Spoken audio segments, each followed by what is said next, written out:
আরো একটা কথা, জরুরি কথা, খুব ভালোভাবে মনে রাখবেন।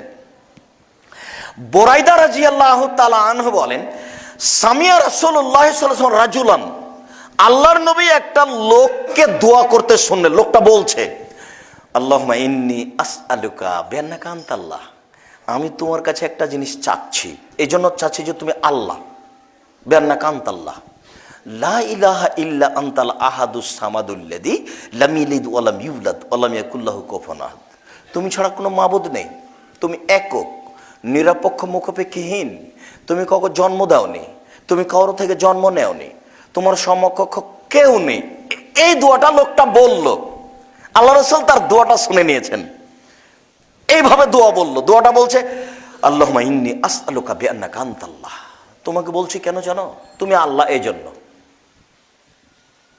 লা ইলাহা ইল্লা আনতাল আহাদুস সামাদুল্লাযী, তুমি ছাড়া কোনো মাবুদ নাই, তুমি একক, নিরপেক্ষ, মুখাপেক্ষীহীন। তার মানে তার ক্ষমতা বর্ণনা করছেন। লোকটা দোয়াতে কি করছেন, তার ক্ষমতা বর্ণনা করছেন। তুমি তো পারো, আমি বিরুদ্ধ মানুষ, তাতে কি আছে, তুমি তো পারো, আমি অসহায় রাস্তায় পড়ে থাকবো কেন, তুমি ঠিক করে দাও, তুমি তো পারো। পারো না এমন কাজ তোমার কাছে নেই, তুমি একক, নিরপেক্ষ, মুখাপেক্ষীহীন, তুমি কারো কাছে জন্ম নাওনি, তুমি কাউকে জন্ম দাওনি, তোমার সমকক্ষ কেউ নেই, তুমি একক, ক্ষমতার মালিক।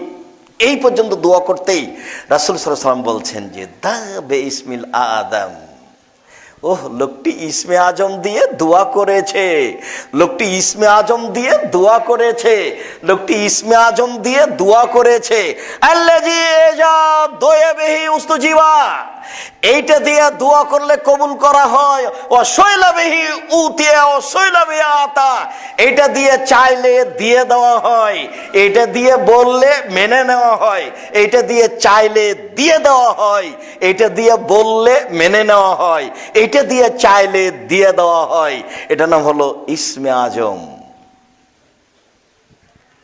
আর ওরা বলছে, পীর ফকিরেরা বলছে আল্লাহ আল্লাহ, এইটাই নাকি ইসমে আজম। জি না, নাউজুবিল্লাহ মিন যালিক। আল্লাহ আল্লাহ এই জিকির ইসমে আজম নয়, এই পুরো দোয়াটা হচ্ছে ইসমে আজম। আল্লাহুম্মা ইন্নী আসআলুকা বিআন্নাকা আনতাল্লাহ লা ইলাহা ইল্লা আনতাল আহাদুস সামাদুল্লাযী লাম ইয়ালিদ ওয়া লাম ইউলাদ ওয়া লাম ইয়াকুল লাহু কুফুয়ান আহাদ। উপদেশ একটা বই পাওয়া যায় এদেশে, জানা আছে কি না আল্লাহই ভালো জানে। এদেশে একটা বই পাওয়া যায়, আনে রাসূল সাল্লাল্লাহু আলাইহি ওয়াসাল্লাম দোয়া অধ্যায়, মূল্যায়ন করিয়েন। মাসিক আল ইতিসাম পত্রিকা মূল্যায়ন করেন, আমার অনুরোধ রক্ষা করার চেষ্টা করেন। আমি আপনার ক্ষতি করছি এটা আমার কোনো সময় মনে বলে না।